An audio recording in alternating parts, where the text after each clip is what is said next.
Due comuni storicamente rivali adesso mettono assieme i servizi. Come, quando e cosa soprattutto? Beh, tutti i servizi di rilevanza comunale, sono 6 funzioni, quindi si va dalla gestione del patrimonio, l'urbanistica, i lavori pubblici, il sociale, l'amministrativo e il finanziario. Quindi tutte funzioni di pertinenza comunale vengono svolte assieme.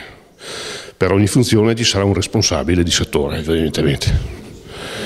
Quindi è la prospettiva dei comuni, dei piccoli comuni, quello di aggregarsi per ragioni ovviamente finanziarie, ma anche perché si dà un servizio migliore ai cittadini. I cittadini cosa ne pensano? Prima dalle rivalità, dagli scontri anche fisici, adesso ci sono anche matrimoni misti tra galliesi e fozesi.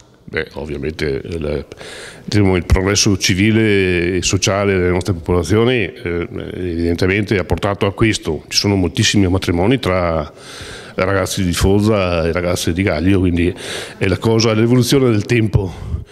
Ovviamente questo comporta però dal punto di vista anche dei cittadini accettare questa situazione. Io veramente ho vissuto serenamente questa esperienza, ho sentito i cittadini, sono contenti, quindi le cose vanno avanti tranquillamente.